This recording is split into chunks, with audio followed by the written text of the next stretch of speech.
গত কিছুদিন আগে সোশ্যাল মিডিয়াতে দালাল আত-তানানি দাউলাত আত-তানানি নামে এক মায়ের ফিলিস্তিনি শরণার্থী ক্যাম্পের একটা দৃশ্য দেখে, লোমহর্ষক দৃশ্য দেখে কলিজা ছিঁড়ে গেছে। ইসরায়েলি বাহিনী কুকুর দিয়ে ওই মাকে কামড় দিয়েছে, মুখ এবং চোখ নষ্ট করে দিয়েছে। হৃদয় বিদারক দৃশ্য, এবং মা চোখের পানি ছেড়ে কান্না করতে করতে বলেছেন যে আমরা মুসলমানরা আর কত নিচে নামব। আমার বয়স প্রায় 70 বছর, অথচ আমি যখন আমার এই শরণার্থী শিবির ছেড়ে দিতে চাইনি, এখান থেকে চলে যেতে চাইনি, ওই কুকুর বাহিনী, এই কুকুর, একটা খ্যাপাটে কুকুর আমার শরণার্থীর মধ্যে ঢুকিয়ে দিয়েছে।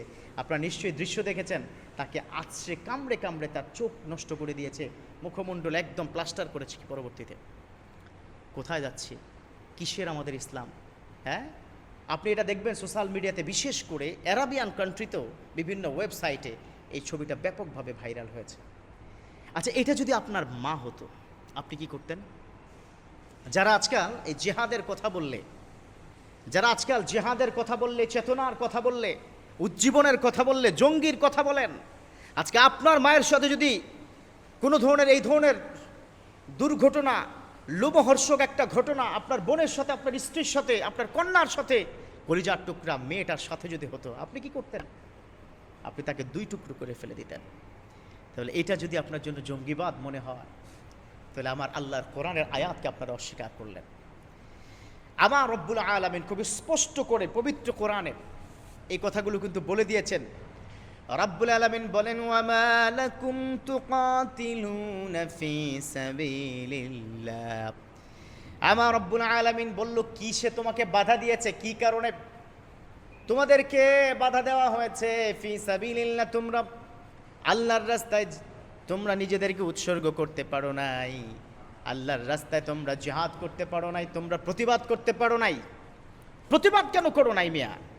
তোমরা ডাইরেক্ট গিয়ে সেখানে যুদ্ধ করতে পারছো না, কিন্তু সোশ্যাল মিডিয়া ঝড় তুলে দাও। এক ঝড়ে বাংলাদেশ থেকে কোকাকোলার বা ইসরায়েলি অনেক পণ্য কিন্তু বয়কট হয়ে গেছে। এজন্য এইসব বিষয়গুলো মাথায় রাখতে হবে। কখনো কখনো কোনো বিষয় আপনার আমার জন্য গজবের কারণ হতে পারে। অথচ বিশ্বনবী তিনি বলে দিয়েছেন, মান রাআ মিনকুম মুনকারান ফালিয়ুগাইয়িরু বিয়াদিহি ফাইন লাম ইয়াসতাতি ফাবিলিসানি ওয়া ইন লাম ইয়াসতাতি ফাবিকলবিহি ওয়া যালিকা আযআফুল ঈমান। আমার বিশ্বনবী বলেছেন, যখন তোমার সামনে কোনো অপরাধ হয়, তখন তুমি প্রতিবাদী হয়ে যাও। 1 নম্বর, তুমি হাত দিয়ে সেটা প্রতিহত করো। ফাইন লাম ইয়াসতাতি, যদি তুমি সেটা সম্ভব না হয়, ফাবিলিসানি, তোমার মুখ দ্বারা তার সামনে দাঁড়িয়ে কথা বলো।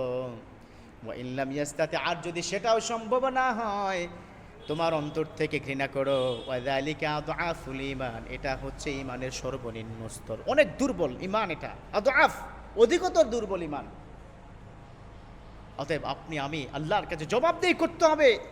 আজকে ফিলিস্তিনের উপরে যে বর্বর জাতিরা, নারী এবং শিশু, তারা কিন্তু যুদ্ধে অংশগ্রহণ করে না, করে নারীরা এবং শিশুরা করে না। তারা যদি আল্লাহর কাছে বলে, এটা কোরআনের আয়াত, আল্লাহ যখন বলবে নারী এবং শিশুরা কেঁদে কেঁদে আল্লাহর কাছে বলবে, আল্লাহ ঠিকই ওই দেশের উপরে, বিশ্বের উপরে, ওই মুসলমান জাতির উপরে আল্লাহ পাক গজব নাজিল করে দিবেন। সো বি কেয়ারফুল, আওয়াজ তুলুন, দীপ্ত কণ্ঠে বলুন, স্টপ জেনোসাইড ইন ফিলিস্তিন, সেভ দ্য পিপল অফ ফিলিস্তাইন। এটা বলুন, আপনি লিখুন, এটা আপনার নৈতিক এবং ইসলামিক অধিকার, এবং এটা আপনার ঈমান। আপনি যদি এতটুকু ঈমানও না হয়, বিশেষ করে আজকে যে কথাটা বললাম, এই ভিডিওটা শেয়ার করেন, এটাও একটা ঈমান, এটাও মানুষের কাছে পৌঁছে দেন। এই মসজিদ থেকে গিয়ে বলবেন যে হুজুর এটা বলছে, এই দৃশ্য, করুণ দৃশ্য দেখবেন, চোখের পানি চলে আসবে। আল্লাহ পাক আমাদের মুসলমান, সারা বিশ্বের সকল মুসলমানদের একতাবদ্ধ হয়ে তার বিরুদ্ধে সোচ্চার হওয়ার তৌফিক দান করুক, আমিন।